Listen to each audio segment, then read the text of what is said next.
안녕하십니까. 석동현 변호사입니다.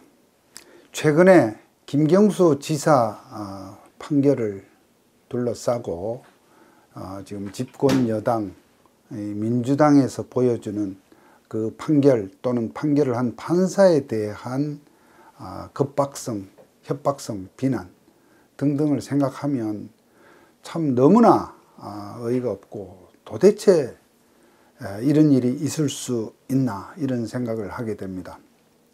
물론 판결에 대해서 과거에도 또 앞으로도 어떠한 이론적 비판, 문제점을 지적을 할 수는 있습니다. 그러나 이번 김경수 지사 판결을 둘러싼 정치권의, 물론 그 정치권의 행사 중에 뭐 변호사라든지 또는 로스쿨 교수를 이렇게 등장시키고는 있다고는 봅니다만, 그러나 근본적으로 정치권의 집권 여당의 생각이 짙게 투영된 그런 행사 속에서 참 이것이 우리의 사법부 독립을 얼마나 심각하게 침해하는 일이고 얼마나 참 부당하게 법원을 압박하는지 하는 그런 것에 대해서 이 충격과 개탄을 금할 수가 없습니다. 지금 민주당에서 기자간담회라든지 대국민 보고 행사라든지 또 그리고 한편으로 판사들에 대해서 탄핵을 추진한다고 하는 문제, 또 그리고 그 판결문의 내용을 가지고 여러 가지 마치 어떤 문제가 있는 것처럼 조목조목 이렇게 분석하는 그런 외관을 갖추어서, 그러나 실제로는 많은 부분에 있어서 사실과 법리를 왜곡하고 선동하는 어떤 그런 것을 보게 됩니다. 정말로 상식적 수준을 넘어서 도대체 저는 법조인으로서도 또는 일반 시민의 한 사람에서도 도대체 왜 이렇게 할까? 과거에도 역대 대통령 중에 임기 중에도 심지어 아들이나 그 측근이 권력형 비리, 기타 어떤 문제가 있어서 사법 처리를 당한 적이 있었고, 그때에도 상당히 정치적 어떤 그런 공세가 있었던 것은 맞지만 이렇게 달렸던 적은 없었다고 봅니다. 저 역시 김경수 지사에 대한 1심 판결문을 전부 숙독을 한 입장입니다. 그렇게 볼 때에 법리나 증거 면에서 충분히 합당하고, 오히려 정말 이런 행위의 어떤 그에 대한 양형으로서 저는 징역 2년이 선고된 부분이 오히려 양형면에서 좀 약하지 않은가, 낮지 않은가, 오히려 이렇게 생각을 하고 있습니다. 그리고 또 그 판결문에 그 방대한 그 판결문에 담겨 있는 여러 가지 이 사건의 각종 측면을 보면 참 사실 어마어마합니다. 그리고 아마 이것이 집권 세력 민주당에서 그렇게 저렇게 반이성적이고 히스테릭하게 반응을 하는 이유 때문이 아닌가 생각되는데, 어쨌든 이 김경수 지사와 드루킹 간에 이렇게 결탁해서 한 부분이 그들만의 문제로 그치지 않고 당연히 법리적으로나 논리적으로나 연결되는 사람들에 대한 조사로 가야 됩니다. 우리가 잘 알듯이 경인선으로 가자, 경인선으로 가야 한다고 한 분이 있지 않습니까? 그리고 이러한 이 드루킹의 이 댓글 순위 조작 등등의 그 목적과 그 결과가 바로 결국 대선과 연결되는 그런 일입니다. 그렇다면 거기에 관계된 사람이 김경수 지사뿐이겠습니까? 또 그 사람들이 그와 같은 일을 하는 데까지 그 몇 년 동안 소위 드루킹 일당들이 서식하고 있었던 그 느릅나무 출판사의 운영과 경비, 기타 여러 가지 일들을 봐준 그런 세력들은 또 누구이겠습니까? 제가 볼 때 김경수 재판에는 오히려 박 대통령의 재판에 비하면 특별하게 새로운, 즉 형사소송법의 일반적인 이론 틀에 비추어서 다 수긍될 만한 그런 내용들입니다. 물론 사실관계는 개별 사건에 해당되는 여러 가지 측면들이 있겠지만 그것을 관통하는 어떤 사실관계와 증거의 부합관계라는 측면에서 또 그리고 김경수 지사에게 적용된 그 죄명의 법리적 판단 그리고 어떤 증거법상의 여러 가지 그 판결 논리에 비춰보면 오히려 새로운 측면이 없어요. 그냥 평범하다면 평범하고 충분히 수긍이 되는 내용입니다. 이것은 무슨 말이냐 하면 박 대통령 사건의 경우에는 박 대통령이 단 한 푼도 직접 받지 않았다는 것 때문에 무슨 경제 공동체라는 그런 희한한 개념도 나왔고 또 이 소위 뇌물죄를 무리하게 적용하는 과정에서 어떤 대가관계, 청탁관계가 도저히 그럴 만한 내용이 없다 보니까 이것이 어떤 검찰의 주장이라고 봐야 되는지 법원의 판단이라고 해야 될지 또 다 있겠습니다만 묵시적 청탁이라고 하는 정말로 참 우리 법률가로서 법리적 관점에서 납득하기 힘든 그러한 새로운 개념까지 동원되어 있지만 김경수 재판에는 그렇게 무리하게 이러한 유죄의 결론을 도출하기 위해서 무리한 그런 입론, 독창적이고 자의적인 판단이 오히려 없습니다.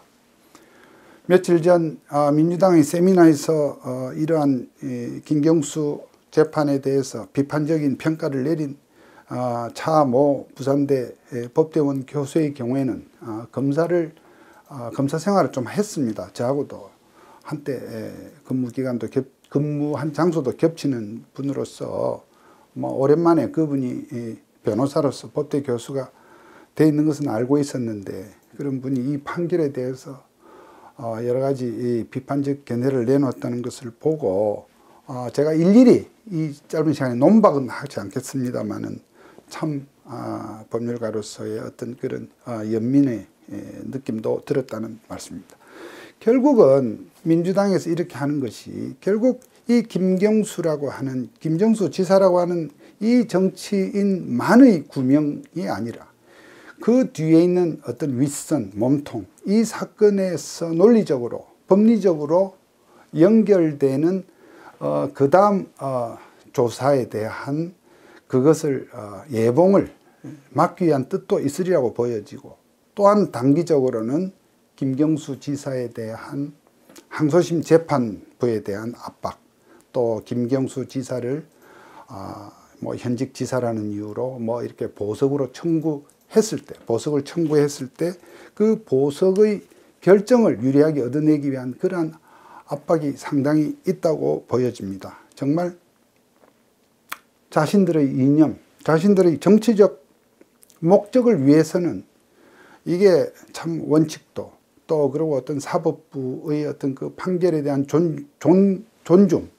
그거에 대한 기본적인 그런 이해심도 없고 그야말로 그로 인해서 어떤 사법부의 권위 그 판결에 대한 제가 말하는 것은 무조건 이런 재판을 하니까 판사들을 무조건 떠받들어야 된다는 뜻이 아닙니다.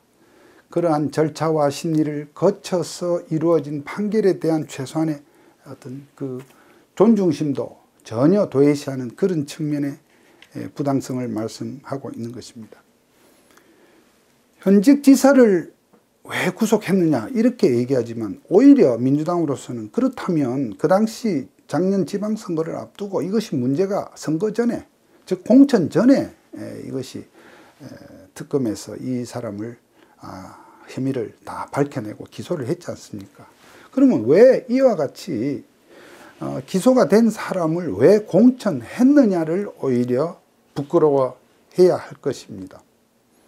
오히려 제 기억으로는 그 당시에 김경수 지사 본인도 이러한 사항이 특검의 결론이 이와 같이 나오자 본인도 잠시 그건 참 본인만이 아는 어떤 나름대로 양심적 반로라고 보여지는데 본인도 출마를 좀 주저했던 것으로 저는 그 당시 보도에서 본 기억이 납니다만 당이 밀어붙였지 않습니까?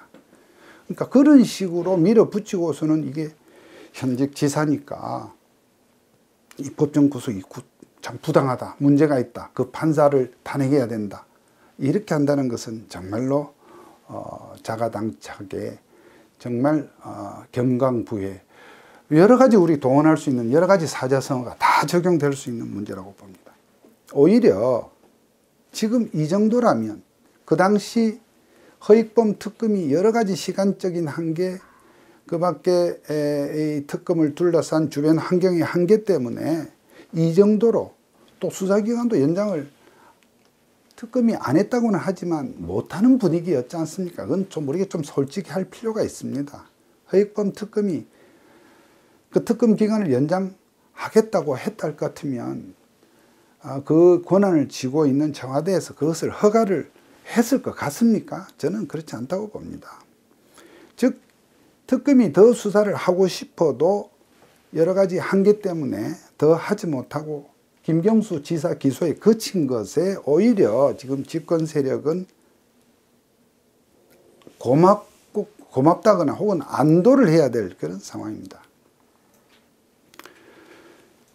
아마도 이것은 정말 성립되기 힘든 가설입니다만 입장이 바뀌어서 한국당 정부 하에서 그와 같이 어떤 야당 후보의 어떤 그런 상이 있어서, 그러니까 여당 후보의 그런 상이 있어서 여당 후보의 어떤 선거를 돕기 위한 그러한 댓글 조작 행위가 있고 그에 따른 작업을 한 드루킹 일당과 같은 사람이 있고 그 당시 여권 후보의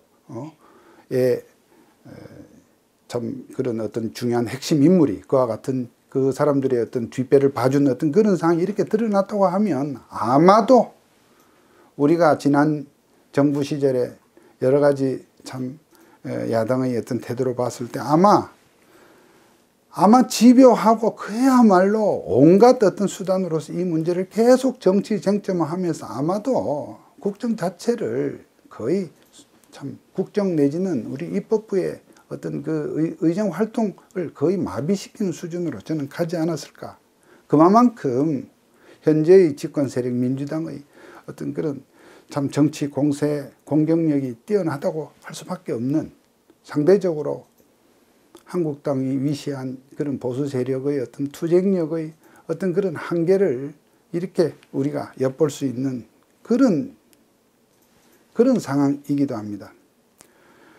요컨대 이런 상황에서 우리 검사들도 좀 부끄러워해야 될 필요가 있다고 봅니다. 자신들이 소홀하게 조사하거나 소극적으로 조사했던, 소극적으로 대처했던, 경찰과 더불어서 소극적으로 대처했던 그 드루킹 사건에 대해서 여러 가지 한계도 불구하고 허익범 특검팀, 임시로 급조된 그 특검팀이 이만큼이라도 밝혀낸 것을 오히려 부끄럽게 생각해야 할 것입니다. 또한 판사들도 마찬가지라고 봅니다. 물론 저는 판사님들 전부에 대해서 말씀드리는 것이 아닙니다. 지금 일부 그렇게 인임화되어 있는 전국 법관 대표 회의의 그 어떤 적극적인 다수 사람들이 이러한 입법부 정치권의 과도를 넘어서서 무지막지한 사법부 공격에 대해서 사법부의 입장을 방어하기 위한 그러한 입장 표명이나 적극적인 방어 노력을 하고 있는가 하는 부분입니다. 얼마 전 일선 판사들이 이러한 부분에 대해서 그야말로 판사들을 겁박하고 탄핵을 한다 그러고 판결에 대해서 이렇게 정말 비이성적이고 반법치주의적인 시비를 거는 것에 대해서 회의라도 열어서 어떤 대응을 해야 되지 않느냐. 그렇게 이런저런 정치적 주장을 잘하는 이 대표법관 회의를 열어서 문제를 다루자 하는 그거에 대해서 법관 대표회의 구성원들이 반대를 해서 그것이 시도가 되지 않았다는 보도를 본 바 있습니다. 그야말로 사법부의 정치화, 또 이 사법부의 일부 판사들도 권력의 홍위병화가 되고 있는 이런 현상을 대단히 안타깝게 생각합니다. 사법부의 권위, 사법부의 독립은 판사님들 스스로가 힘을 합쳐 지켜야 한다고 하는 점을 생각할 때 정말로 안타까운 대목입니다. 아무튼 김경수 지사 이 판결을 놓고 이제 앞으로 2심이 곧 열리겠습니다만 현재 정치권이 지금 보여주고 있는, 특히 여당 정치권이 보여주고 있는 법관에 대한 협박성 비난, 판결에 대한 비논리적, 비이성적 비판은 우리의 사법부를 어지럽히고 우리의 법치주의와 민주주의를 그야말로 후퇴시키는 아주 참 잘못된 그러한 정치 공세다, 또는 이런 이념 공세다 하는 점을 말씀드립니다. 감사합니다.